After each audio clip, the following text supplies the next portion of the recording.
JB here. Hope everyone's doing outstanding. Wednesday, June 4th, 326. On this fine afternoon, talk really quick about the market. Some names I'm looking at go from there. S&P is up about tenth of a percent, 0.15% in a tight trading range so far today. What do I have? 0.4% trading range, which historically, well, for 2025, that's a very, very tight trading range. Not much in the way of catalysts, right? So this morning was the ADP jobs report, right? So that kind of becomes like a precursor for the May jobs report, or traditionally what happens with the monthly jobs report on the Friday. The ADP kind of is like gives you a little snapshot. It's not always accurate. Over the last 3 months, it's averaged about a 50,000 job difference, right? So ADP job report this month was 35,000. So that, if you take the average, would mean the jobs report on Friday is going to show 85,000 jobs created. I think estimates are for like 120,000. But needless to say, what that it's. I mean, here's the hard data. So I I was saying on the rant this morning, it seems like the Bears just waiting for the next shoe to drop. It's all been the soft data, consumer confidence, all that stuff. And now, if the hard data starts showing up, forget it. The recession that we're supposedly in, is just going to get worse. And we'll see what happens. I mean, you got to think there's got to be some kind of uh, impact on some of the data, right? At some point, there'll be some data, whether it be the jobs report or some of the GDP we already saw. There's gonna be impacts, and it's just a matter of how those play out. And again, I think the Fed's like in a spot where back in 2008, 2009, I was saying that the Fed. The fund rate was like 2.5%, or 2% to 2.25%. Now we're at four and change, 4.5. So there's plenty of room for the Fed to operate, and it's like they've already dealt with the financial crisis in 2008. So, like, to think that that's going to happen again. The issue, of course, is the U.S. debt. So, but the U.S. debt has been large as a percentage of GDP for a while anyway. It's just a matter of financing the debt, especially if yields are high.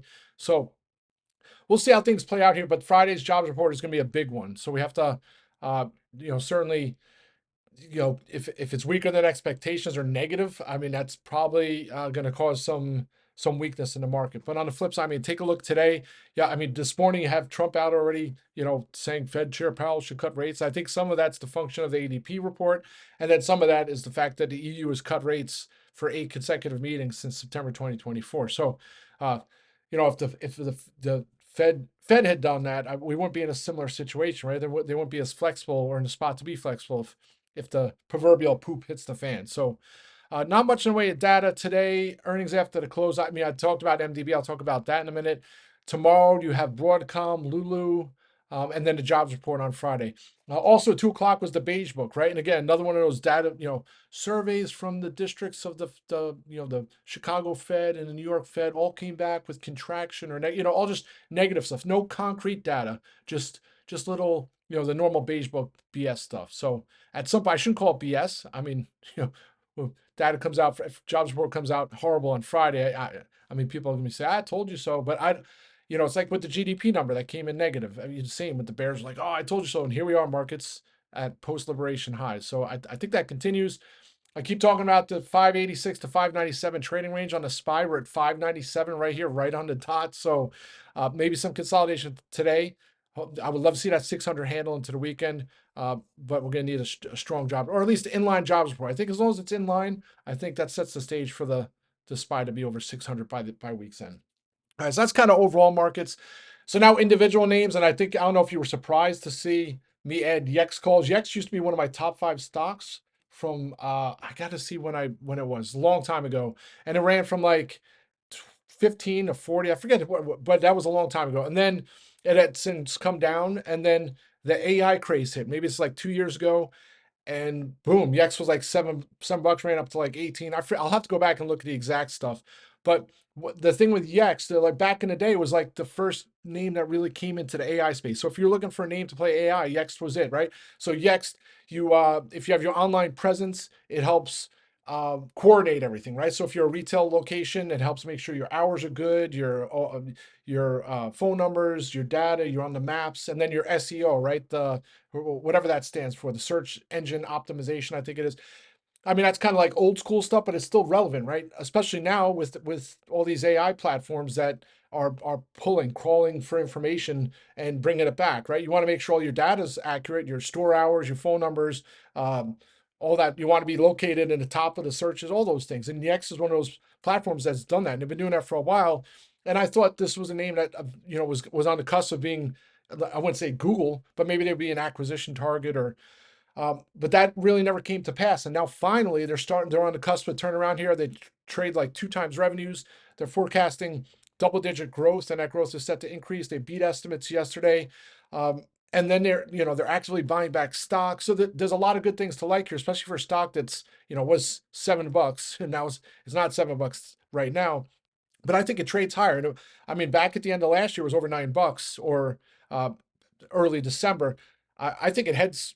I think it heads over $10 plus. So that was kind of the premise. I was actually looking at July strikes. So I'm like, oh, the 30s look interesting. I mean, the July, excuse me, the monthly strikes look interesting on a risk reward basis as well. So I've got the $9 strikes. If it goes to $10, there'll be at least up to 100%, depending on when that happens, and then if not higher. So don't be surprised if they have more strikes here. I used to talk when I was on FinTwit. I would say Yext is next. Especially people start seeing the move today. It'll be in the headlines overnight, and then tomorrow I wouldn't be surprised to see a gap and go again tomorrow. So that's kind of the thought process on Yext. And you take a look at the chart. That's short term. Let me pull the long term chart here. I'm not saying it goes to $14 like it did in the middle of 2023, but I can't rule it out. The thing is, it's like more like the story back then was okay. AI looked great, and then it just kind of like fizzled. The growth slowed down. Now it looks like they're on the cusp, and they just acquired some company has like it's called like their program's like a Scout something. They launched a beta, and that has shown some great success. So I don't know if that's baked into the stock whatsoever. If not, I mean, even without that, I think it heads over $10. But all right, enough of the rant there on Yext. So that's Yext. That's my thought process there. Hopefully, I'll be able to lock some of the strikes in to cover costs tomorrow or Friday, and then hold the rest. And don't be surprised they have more strikes on strength. W held that 200-day moving average and then just melted higher into the afternoon, and boom, all of a sudden it's $45 by 115, and then boom, it's back down to 43.50. Kind of frustrating. Still here $44. I was hoping my June 50s would be close to a double. They were up over 50%, have come back down, we're flat, now bounce a little bit. I'll just continue to hold those for now, and then it's tough here because the upper Bollinger Band's right there at 45.73. So maybe a day or two of consolidation, and then I think it starts to make its way to $50. In lieu of trying to add more strikes, I'll just patiently hold the June 50s, but like this setup. And then, of course, the powder keg that'll get set off is if there's a trade deal with Vietnam and it's 0%, right? 0% tariffs. Boom, Wayfair's over $50 in a flash. That's Wayfair. Not much here to add on GameStop. It's still in the green. Actually had a spike at like 115. It has crazy call volumes, so sometimes it sets off these bots and algos when you have huge block trades go through and a market maker scramble to figure out how to protect themselves. So I don't know if that's Summit, but it's solidly green, still up and to the right. I mean, I wish it was further up and to the right, but you get what you get. Once it gets over $32, I'll have more strikes there. And then Lemonade, so all the way up to 35.75 at the open, and boom, in a matter of a half hour, it's down under 35 to 34.10. Been chopping around into the afternoon, and then it's in rally mode. So I would love to see it close over 36 here. It's up about 1.6%. Still being patient, not going to add more strikes just yet, but the fact that it's holding up, I think bodes well for more upside. And I post that chart from last year. I'm not saying it's going to $55 or so, but to me, it's like a great story. And it's like the Bears think it's going to zero. I think it's one of those names that you look back in a couple of years and it's probably gonna be 100, 200, $300. Maybe I'm wrong on that. If I had that much conviction, I would add some further out calls. For now, I'll just trade on monthly basis and weekly basis, but I really like this name for upside. And then other names here, I post on MDB about adding some calls, and those even on Friday when I was looking to get the 250s look like the ones strikes I would get for premium build into earnings that they're reporting after close today. They were like 130 or so, and then they faded Monday, Tuesday, and then today they're back up 30%. So would have been tough to kind of like squeeze out some premium and then hold the calls into earnings. But I just posted the implied move. I mean, it's like a 13% implied move, and over the last 4 earnings, it's moved over 18%. The last 2 have been to the downside, and it has a history of doing these like large swings, right? So, MD, it could be 200, and then tomorrow you wake up, it's 260, or it's back, it's 160. So I don't have that much conviction. If I was going to ride the earnings, I would want to ride freebies. Since I don't have freebies, I'll just probably revisit tomorrow morning. And then DocuSign too. Frustrating DocuSign because this one would have worked out. It has one of my trades for premium build into earnings. They report after close tomorrow. The 105s looked interesting. They were like 40 cents at the start of the week, and those were up with the last two sessions to the upside, up over 100%. So I could have closed those out and rode those into earnings.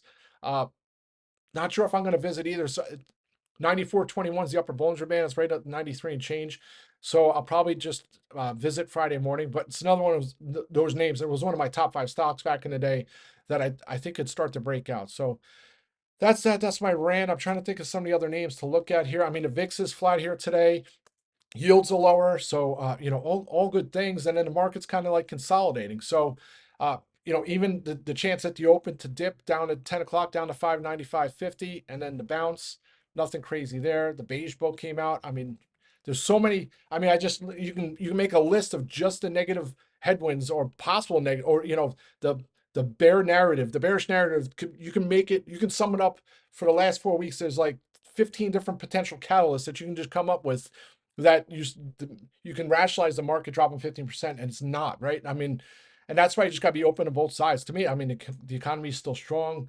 The data is still, even if the jobs report's not weak, you got to see like a pattern of some of these things, and some of it just might be anomalies based on what happened with the tariff. So that's it. That's my rant. I'm kind of out of breath. I was still looking at some of these small cap bios that trade less than cash. I was looking at Corbis this morning. That opened in the red, of course, and then it's starting to bounce. Maybe I'll revisit. It's another name, and I've been looking for some names for out the futures, like the robotic side, and like Serve, SERV is a ticker I've been watching for weeks. And it sold off the time I was looking. It was like $14 or 13. Then it sold off. Then it got an upgrade.